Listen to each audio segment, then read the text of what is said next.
to the Sports 2.0 show. I'm Cierra Clark alongside Grant, Jaya, and Ryan.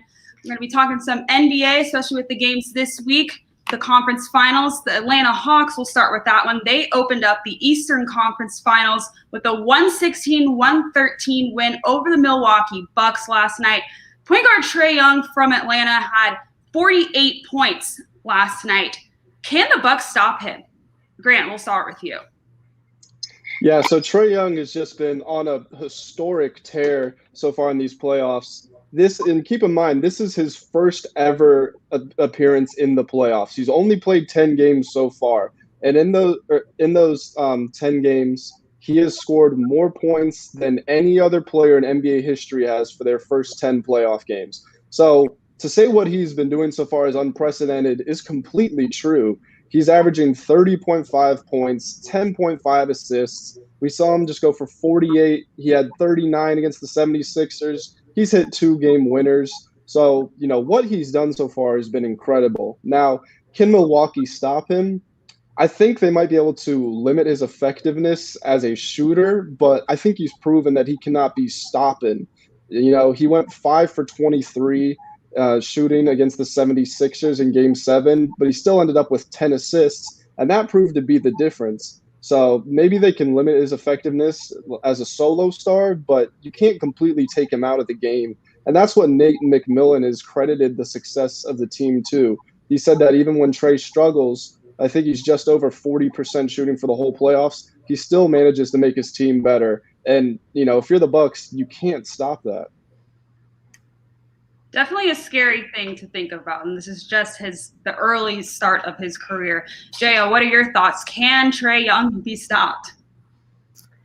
I think that I know better than to doubt Trae Young and his abilities. I think everybody that ends up doubting Trae Young is proven wrong. Just like Grant said, he's an amazing player, and he's been proving that throughout the playoffs. He's an amazing new young talent. And he knows how to shoot. He knows how to create opportunities. So can he be completely stopped? I'm going to say no. But yes, he can be limited. Giannis, Drew, Chris Middleton, they can all work together. They have great defense. They have more experience in general. So they can limit him. It helps that they're going to be at home as well. So it's possible to limit him, but I definitely don't see Trae Young being stopped ever anytime soon. And Ryan, do you agree with them? Do you think he can be stopped or no? I think Game 1 is the best game he's going to have in this series, but with that being said, I don't think he's going to be able to be stopped, but I don't think he's going over 40 again. I see the Bucks throwing PJ Tucker at him, a little more aggressive and physical player, and his size. He guarded Kevin Durant last series, and obviously Durant went off, but the Bucks ended up winning that series. So I see the Bucks going that direction. Also, Drew Holiday's a great defender. Not sure why he wasn't on him last night, but I also see them making that adjustment. So because of just the Game 1's usually just a feel-out game, and Trae Young definitely took advantage of that. And I think the Bucks are going to make some adjustments. I still think Trae Young will average over 30 points a game in this series, but I don't think he's going to go over 40 again. All right, so definitely a lot of basketball left to be played in the East. We'll head over to the West for tonight's game where the LA Clippers host the Phoenix Suns.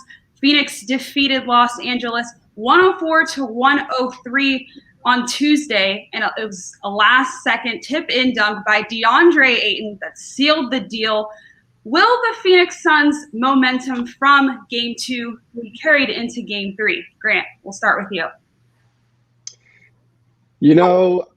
I'm not completely sure. If you tied me down and forced me to pick, I would say that I would take the Clippers in a very close game, because even though the Clippers, we have some memorable chokes, and even though they've done well in the playoffs, we think about them going down 0-2 to start every series. We think about how they got dominated by Luka. We think about how they're without Kawhi Leonard, who obviously injured his knee. But all these games they've lost, they have played teams really tight.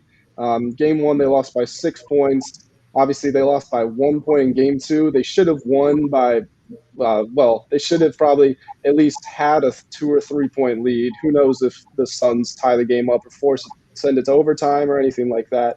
But, so even if you want to say the Suns win, I think it's hard to call it a blowout.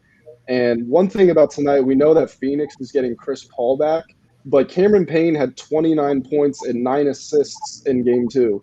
So, maybe Chris Paul as a player in a vacuum, you say, yeah, obviously I want Chris Paul over Cameron Payne.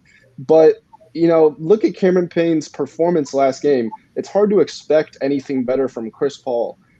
So I would take the Clippers here in a very close one. I think they continue their trend of playing games close. I think Marcus Morris is going to score double digits, which he didn't do last time, as he still recovers from a knee. But yeah, I'll take the Clippers here. I don't think they rely on Paul George to make free throws. I think they get it done, win by 4 or 5. So, Grant, you believe that the Clippers' history of coming back from behind will maybe benefit them in this case?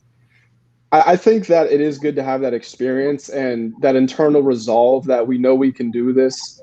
Ty Lue, we've seen, has been incredible. When the playoffs really started kicking off, we were talking about Ty Lue has no clue what his rotations should be because he keeps changing everything.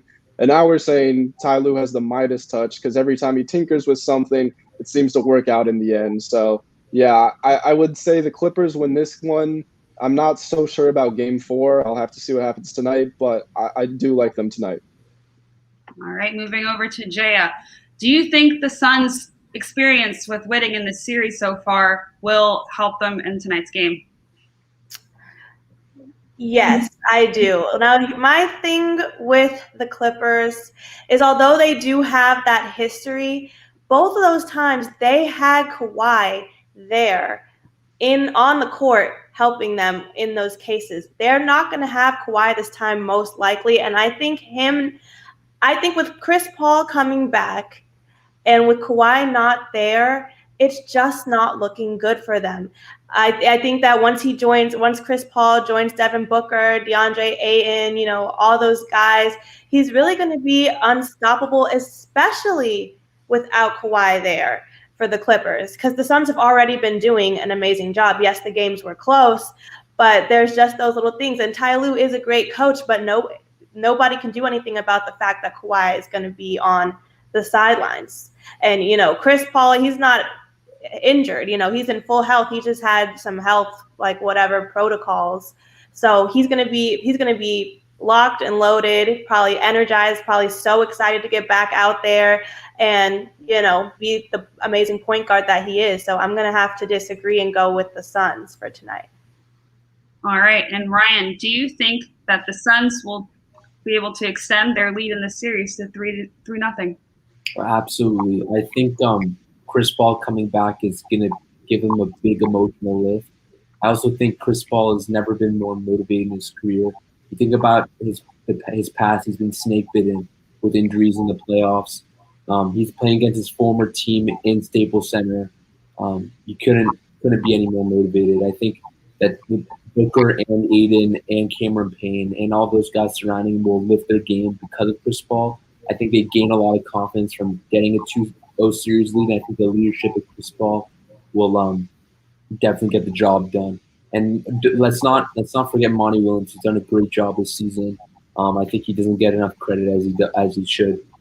He was my coach of the year. Tom Thibodeau deserved it as well, but I think Monty Williams did a tremendous job. And just like Jaya said, without Kawhi Leonard and with Chris Paul returning, I think it's too much. I think if the Clippers had Kawhi, I probably would have picked them tonight. But just the emotional lift that Chris Paul is going to give them is going to be too much, I think, for the Clippers to handle. Ryan, did your vote get counted in the Coach of the Year award? It didn't, but I wish it did. It didn't. Staying on that same topic with the two stars, Kawhi Leonard for the Clippers and Chris Paul for the Suns. Kawhi has been out for about 10 days now due to his sprained knee, and Chris Paul is officially available due to being unavailable for the past few games due to the NBA health and safety protocols. How much of an impact exactly do you think this will make? Do you think that the Suns already have their stars right now that they might limit Paul just so he doesn't get back into it too fast? Or do you think that they're just going to put him in all in and it's going to be the Chris Paul show? Grant, we'll start with you. I don't expect there to be any sort of limit on Chris Paul because of his absences. Now, if you want to give more minutes to Cameron Payne because of how well he's been playing, I think that's totally understandable. But, I still expect, assuming it's not a blowout, I still expect Chris Paul to hit 34, 35 minutes at least. We saw the last time we saw him, he had 37 points in a closeout game on the road. So, he's been playing really well. Ryan mentioned that he's never been more motivated in his career. I think that's totally true.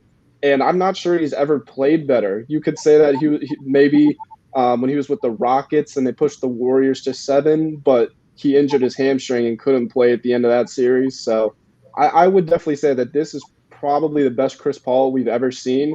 And I think Devin Booker is the perfect star for him to be with. They're both masters of the mid-range, and they have a mobile big in Ayton. So really, you can't defend their pick and roll because they can swing it to a three-point shooter. Either one of them can take it and pull it for the mid-range, and if you cover that, then you have an easy lob. So they really are almost unguardable in this pick and roll. But, yeah, back to Chris Paul. I think he comes out. I think he has a decent game. But like I said, you just got 29 and 9 from your starting point guard last game. So I don't know how much more of an impact he can really have, even though that might sound kind of strange. Jaya, for you, the Suns have been seeming to be playing well without Chris Paul. So how much of an impact do you think he'll actually make? I mean, if they've been doing this good without him, imagine how good they can do with him. I mean, Chris Paul was still their lead scorer before this. People have been debating if he's one of the greatest point guards of all time. So I definitely don't think there's any limits on him at all when he comes back. I think he has a lot more to prove. I think he's ready for that. And I think it's definitely not going to hurt them to have Chris Paul back. I think he's going to come in and he's going to put up a bunch of points and impress us just like he had before he was out. Ryan, do you think Chris Paul will make a huge impact going into Game 3 against the Clippers? Yeah, I do. Like I said, I think it's even from just a physical perspective on the court, I just think emotionally just gives the Suns a lot of confidence. And I think they're going to play really hard for him since he's playing against his former team in LA. To answer the question about if Chris Paul will be limited tonight, I don't think Monty Williams will limit him given the magnitude of the situation. They want to seal the series. Chris Paul, even if they do want to put Chris Paul out, I think the competitiveness in him will make him stay in the game. Honestly, Chris Paul and Monty Williams have a great relationship together. So if Chris doesn't want to stay in the game, I don't see Monty pulling him out.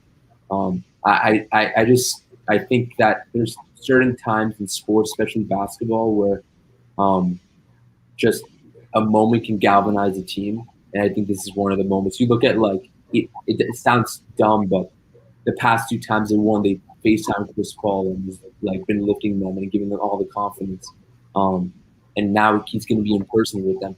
And if you think about when the news first broke out that he was out due to COVID protocols, everyone was talking about, the Suns Chris Paul got snake bitten again. The Suns are probably going to lose. So it was all going downward trend. They won the first 2 games without him. He's coming back. He's going to LA against his former team. Like I said, I don't think he's ever been more motivated, and I think he's going to have a great game.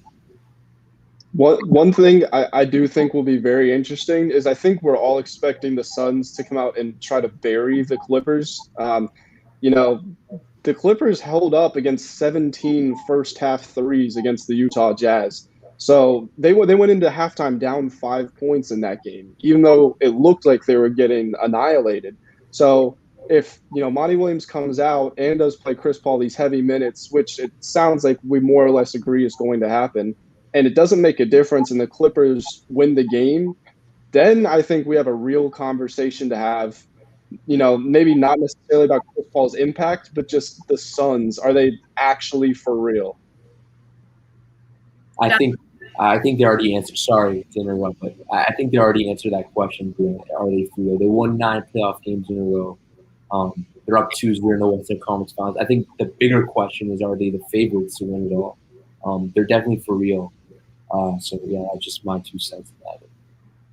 It's been over a decade since the Suns have been in the position they are now. So it's definitely going to be interesting how they'll play against the Clippers in the rest of the series for the Western Conference. We say it might even be a close one too, and we'll go over with some betting lines over here with the Suns versus Clippers provided by FanDuel. The Suns are at -1.5, Clippers +1.5. On the money line, the Suns are -118, Clippers at +100, and the over/under is 221.5. I'll start first with my picks. I think the Suns will cover, and I'm going to take the Suns on the money line here. I just think the Suns have too much offensive power with Booker, now Paul, and Payne on the offensive side. I think it's just going to be too hard to defend, and of course with Ayton on the inside. The Suns showed, like in their last game, that they are just able to cook up any play at the last second, literally, and that's something that's pretty scary if you're a Clippers player. So I'm going to take the Suns on this one across the board for sure. Yeah, I think it is. I think there are decent odds. There's a decent return no matter what way you look at it. One thing that's interesting is that the odds makers have the Clippers as 1.5-point favorites, even though they are at home, which means on a neutral court, you would probably put them around 4 or 5-point favorites. So, it seems like more than not, most people are expecting the Suns to win this game. As far as bets go, I've already spoken my piece. We know that I'm going to take the Clippers here tonight at +1.5. But yeah, like I just said, there's not a great return. If you're looking for one, Clippers on the money line at +100. Straight $1-for-$1 dollar there. But yeah, I'm sticking with the Clippers as much as I don't want to do it because my boys behind me, or there they are. My boys behind me let me down. But yeah, I'll take the Clippers. I'm going to have to just agree with Cierra, and I think that the Suns are going to cover, and I'm going to put them on the money line. It's just, like Ryan was saying earlier, they have such a great dynamic, and they were doing so well without Chris Paul that I'm really just looking forward to seeing them do an amazing job tonight. And I know they're going to be so excited, and Chris Paul has a lot to prove, so I think that they're definitely going to take it. It's also definitely interesting to see how the home court advantage is now with COVID. I know over in Los Angeles, the COVID protocols are still a little bit more strict compared to over in Phoenix. So in Phoenix, you get the loud crowd with a bunch of fans cheering, while in Los Angeles, I noticed in the crowd, it still kind of almost looks like the bubble with social distancing and not as many fans. So that could possibly benefit the Suns, in my opinion. I agree. I would agree if that was any other team, but I mean, the Clippers fan base is a joke anyway. Oh, Ryan doesn't like the Clippers, apparently. I don't. I think when they made the Western Conference Finals, it's as if they won the championship. It was pretty funny. I mean, good for them. They've done it, but hopefully they can win a game. I don't know. I just to answer the question about the odds, I'm going to agree with Jaya and Cierra.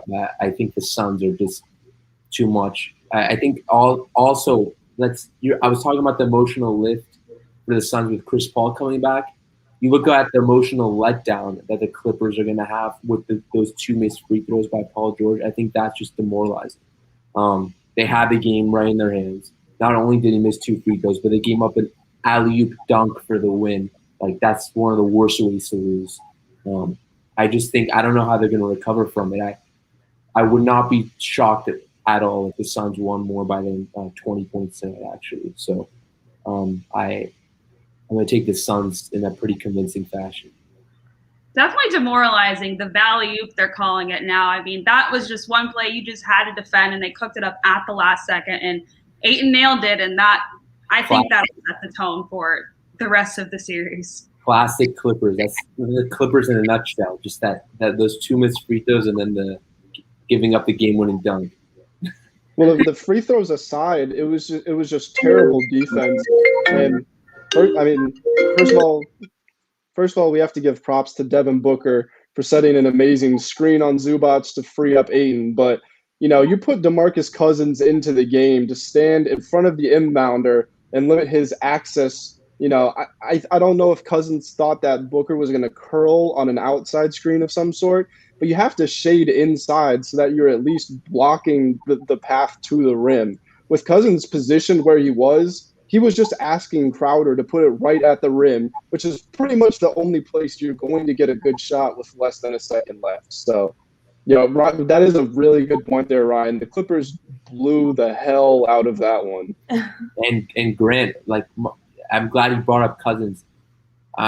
Just blatantly honest, why was Cousins in the game? Obviously, no disrespect to DeMarcus Cousins. He was a great player, and injuries have demoralized his career. He's still a decent offensive force, but he's not a defensive player. He can barely jump off the ground. I don't know why he was in the game with 0.8 seconds left. I'd much rather put someone much more athletic, maybe like a Marcus Morris. I don't know if Morris was in the game, but even Zubats. Well, Zubats was in the game, but just Terrence Mann, even just someone a little more athletic and nimble. I don't know why Cousins was in the game. So that's just my opinion. Yeah, I agree. When I saw Cousins go out there, I had thought they might put Amir Coffey in even. I know he's a few inches shorter than Cousins, but he's one of the more athletic guys on the team. But yeah, and Cousins wasn't even jumping. Cousins was standing there with his arms straight, not moving. So yeah, I agree. No clue why they did that. And it was pretty funny after he just pushed Devin Booker. I'm surprised he didn't get a 10 for that. So that was pretty hilarious. Let's hope his nose is less swollen this Hopefully. game. Moving over to the Atlanta Hawks taking on the Milwaukee Bucks on Friday night. The odds here are +8 Hawks, -8 Bucks, and on the money line it's +280 for the Hawks, -350 for the Bucks. And the over/under is 225.5. I'll go first. I'm gonna say that the Hawks are gonna cover this one. I won't take the money line because I just think it's gonna be too close for it to call, really. And I think it'll just be too risky of a bet. I think with the way Trae Young is playing, he's pretty scary on the court right now. But I do think it's very early in the series, too early to say that this is how it's going to be the rest of the series. So I'm going to play it a little bit safer. I'm going to have the Hawks cover. That way, if they lose or win, then it won't be by. I don't think it's going to be by too much. So that's why I'm going to take the Hawks for that one. Sorry, Cierra, do you mind repeating the spread again? Yeah, it's +8 for the Hawks, -8 Bucks. Okay. If you guys don't mind. Yeah. Okay. Okay. We'll go. Yeah, you were late to get the rest of them, so we'll start with Grant. What are your takes on the Hawks versus Bucks? Oh, I'm kicking this one off again. I'm gonna have to take the Hawks to cover, and I will clarify one thing here. Jaya is the reason that I am such a big believer in the Hawks and Trae Young. She's been talking about it for weeks now since the playoffs first started. I was a Trae Young fan in high school. I was a Trae Young fan at Oklahoma, but no chance that I think the Hawks are going to be as good as they are now. But Jaya's got me on the train, so I'll start with that. So I will take the Hawks to cover. I do think they're going to lose, even though I predicted them to win game one. So far in the playoffs, the Hawks have won every game one, and they've lost every game two, all on the road. So I think that they have that advantage. They've been the underdog in every series so far. So game one, they just sneak up on you and beat you in your home court when you're not expecting it. I don't think that's going to happen in this one. I think the Bucks win by 6 or so, give or take. But one thing that's really holding the Bucks back is their three-point shooting. They're basically under 30% as a team in these playoffs when they were shooting 39% in the regular season. And I'm not really sure what Mike Budenholzer is doing, to be honest with you. He was the former coach of the year, but it doesn't look like he could win coach of the year in his kids' elementary league anymore. They had 70 points in the paint, and they continue to put up over 33s. And I think they only made 6 or 7 for the game. I just don't understand it. Clint Capella is the only person that can possibly match up with Giannis, but he's not mobile enough to roam around where Giannis goes. We saw in the fourth quarter on 3 straight possessions, Giannis ended up with alley-oop dunks. This is down the stretch in crunch time when you need to play your best defense, and they were just getting the easiest looks in the world. So if I'm Mike Budenholzer, Chris Middleton, Drew Holiday, it's a full-on attack to the rim. And Giannis as well, but also Giannis there with Brook Lopez to clean everything up. So Hawks cover the +8, but Bucks win game 2. All right, Jaya, who do you have winning this game right here, game 2? Well, first of all, Grant, I'm so glad that I could get you on board with me. I have been a fan of Trae Young from day one, so I love hearing that. But I do think the Hawks are going to cover. I'm with you guys on that. And I don't know who I can put on the money line. I really don't know because I want to believe that it will be the Hawks, but because they are on the road, and because of, like Grant said, their history of losing game 2, I'm just not sure that I can fully say. I think it will be a very close game as it was last night, but I don't know who I put right now. I know that Giannis is a rim protector and a rebound scoring machine. Their defense is going to be off the charts. But again, like I said, I'm never going to doubt Trae Young. I'm never going to doubt the Hawks. So if I had to say, I think I'm still going to go with my Hawks, but I'm not as confident as I usually am in that decision today. So Jaya is definitely on the Trae train. Definitely on the Trae train. Ryan, what are your thoughts on tonight's game or Friday night's game? I think I'm picking the Hawks to cover, but I'm going to pick the Bucks. I think that they giving up 48 points is embarrassing. No matter, even though the game was close, and Trae Young's a special player, I just think they have too much pride. And I agree with Grant about the side note. I agree with Grant about Mike Budenholzer. I think he's a great coach in the regular season. The playoffs, he's just been atrocious. I mean, if he doesn't make it, if he doesn't make it past the Hawks in the Eastern Conference Finals, no disrespect to the Hawks, they're a great team, but if they lose to the Hawks, who barely have any playoff experience, I don't see him coming back. I think the Bucks management will pull the cord, and I don't blame them. So because of the circumstances, I got to go with the Bucks in game 2. But just because I'm picking the Bucks in game 2, I honestly don't know if the Bucks can even win the series. I'm a little worried for them. Just from a coaching perspective, I think Nate McMillan's a better coach than Mike Budenholzer, and I think that he's been arguably the best coach in the playoffs behind Monty Williams. So I gotta go with the Hawks to cover, but the Bucks to take game 2. Interesting. It's very early in this series, only game 2, so we have some conflicting opinions right here. Well, that is all we have tonight so far for Grant, Jaya, and Ryan. Thank you so much for everyone who has tuned in, and we'll see you guys next week.